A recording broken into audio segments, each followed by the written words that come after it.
So good morning mga master, oras natin mga alas 8 na siguro mga master, alas 8:30 ganyan. So fishing na naman tayo mga master, dito lang tayo sa tawi mga master. Malapit lang dito sa amin sa proper. Tsaka yung gamit pala natin mga master is yung sugaliyang natin na 180 1.8 meters. Tsaka yung webass natin na reel, Proveros natin na braided line, tsaka 12 pounds na fluorocarbon, yung kulay green. So try natin dito magagisagis mga master. Dito ako nakakahuli ng mga good size na grouper. So yung target natin ngayon mga master is mga grouper lang muna. Huli tayo ng pangulam.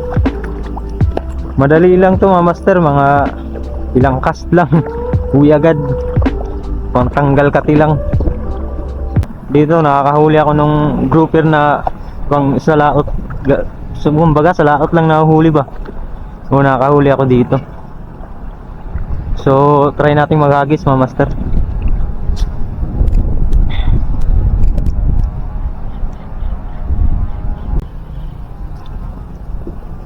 Gamit pala natin mga master is from GT Tackle, 8.9 grams. So bugbog sarado na to mga master. Gas-gas na masyado.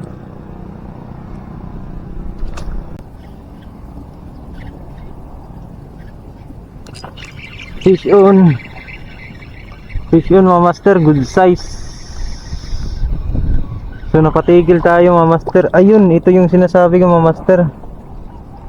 Ito yung sinasabi kong nahuhuli natin dito, na nahuhuli nila sa malalim. Ito yung pinagtataka nila mga master, bakit daw ako nakakahuli dito. Buinasan lang talaga mga master. Ito yung original na grouper, di ba mga master, sa laot. Oh, yun yung original na grouper. So nahuli natin dito. So yun, first fish natin mga master, grouper. So ayun mga master, dito sa spot ko, yung ginagawa ko talaga dito is slow retrieve, post, retrieve, post. Tatlong ikot, post. Tatlong ikot, post. Ganyan lang, paulit-ulit ko lang yan mga master. Gawa ng sinasagad ko dun sa malalim kasi hinahabol natin yung grouper, para mahabol ng grouper yung lure natin, hindi siya masyado umangat dun sa taas. Strike.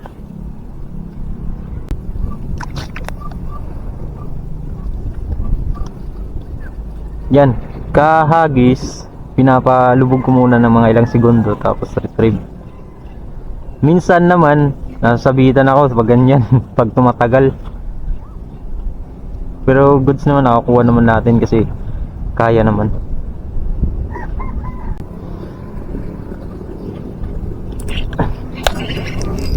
Sakit, sinabi ko na, ang ganyan talaga pag tumatagal, sasabitan talaga tayo. Balik tayo dito mamaya. Dito kasi dito banda yung mga grouper. Nag-start na kasi yung batuhan na inaapakan ko. Doon kasi puro buhangin. Ito mga master, oh, batuhan na siya sa ilalim. Batuhan na halo may buhangin o buwamba, hanang tawagin dito sa amin, yung malambot. Mababaw na to dito banda dapat.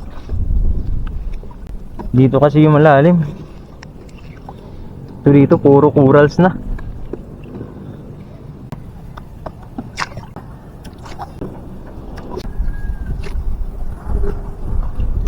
Fast retrieve muna natin para may humahabol mga master.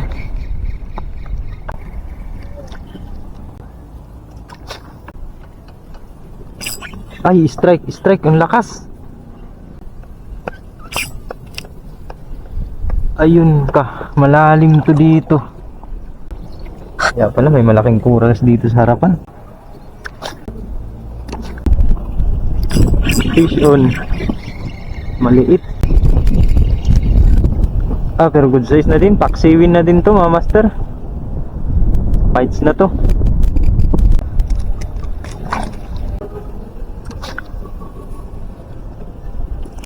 Dalawa pa lang yung huli natin. Isang orange spotted na grouper. Strike. Hirap pantayan pag slow retrieve. Kasi pag slow retrieve mga master, kailangan mo talagang bantayan yan. Kasi kailangan mong i-hook sit na maayos para bumaon yung hook natin dun sa isda. Di bali dun sa fast retrieve, kay pag bumangga lang sila, baon agad. Yung strike naman ng honeycomb mga master, ibang klase din. Pag mag-strike yung honeycomb, malakas. Fighter talaga yung honeycomb.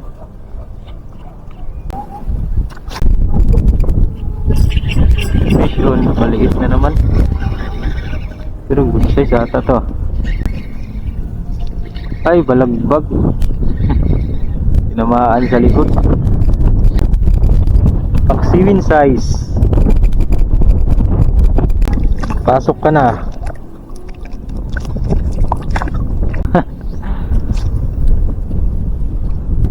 Sarap pang ihagis mga master, kasi nga gawa ng sabay yung lure sa hangin. Sarap i-cast.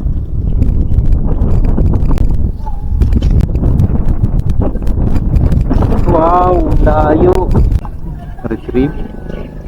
Ikot ng 3, post, retrieve. Ganda talaga pag post retrieve. Pero yung sabit isabit yung alanganin dito mga master.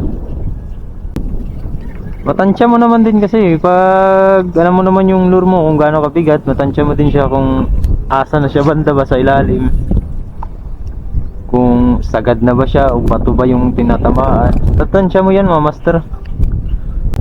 Di pa nga natin nakikita, tansyado na yung bigat, timbang ng isda. So ano pa kaya itong lure na palagi natin ginagamit?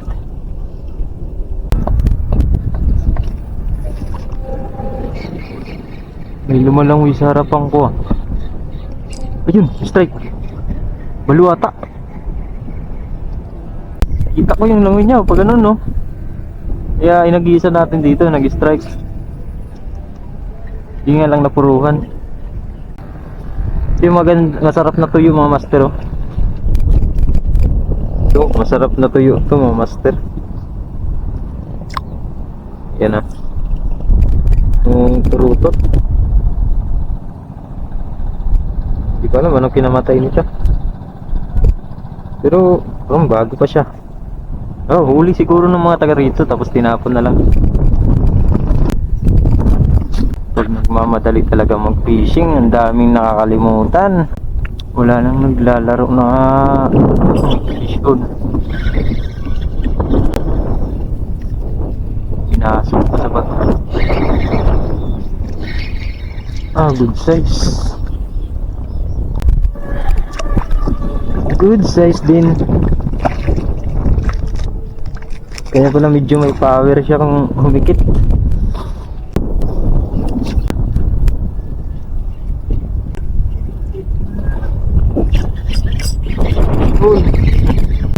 Good size din mga master. Yun, no? Malalaki yung mga itim dito na grouper. Yan, oh, ang haba, oh. Isang kamay ko na. Sobra dangkal na to mga master. Oh, isang dangkal. Good size din yung mga grouper dito.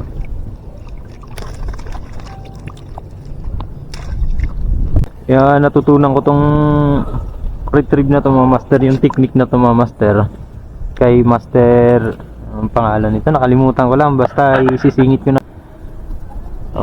Sa kanya ko to nalaman kung paano manghuli ng grouper. Master, thank you.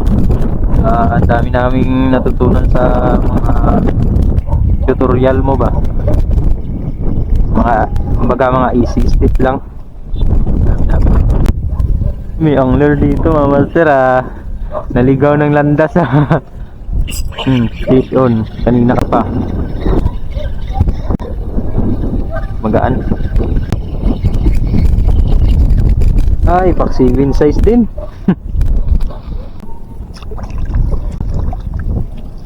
Pag ako nagpipishing mga master, pag yung size goods na, kinukuha ko na yan mga master. Hindi ko naman yan tinatapon, hindi ko naman kinukuha, inuulam ko yan. Kaya pag goods na yung size, kinukuha ko na talaga. Sino kaya to?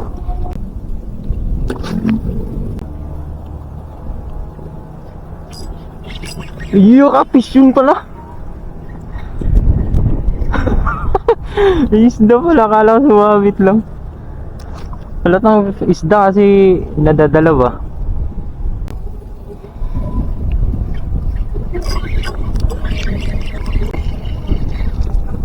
Good size.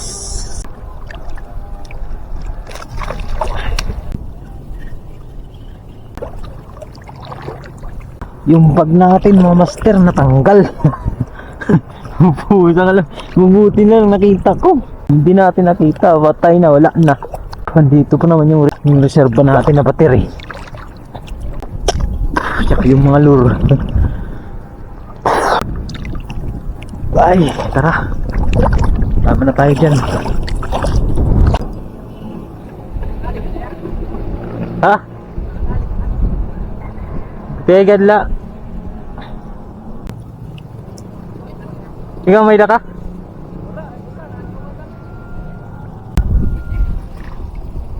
Didak na lusad pero may di daw ito hindi nga kuan. Kana open? Oo. Wari ka pa dako? Ha? Wari ka pa dako?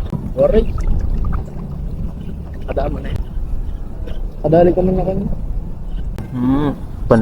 Sino na niya?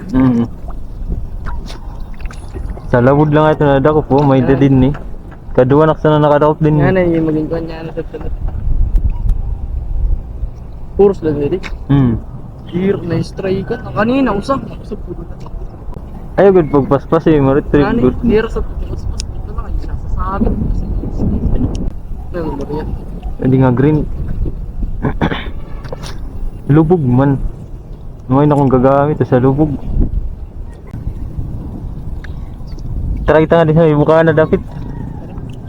Nidak nakakadawap talakitok. Parasal na. Ang good size ng talakitok.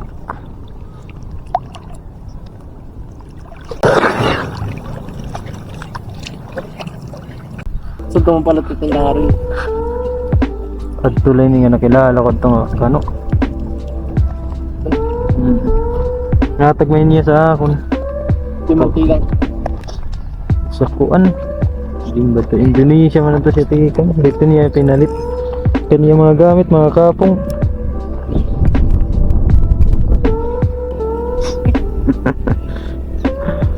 Kanya. Leader. Kada ko pagyapon si Tanay.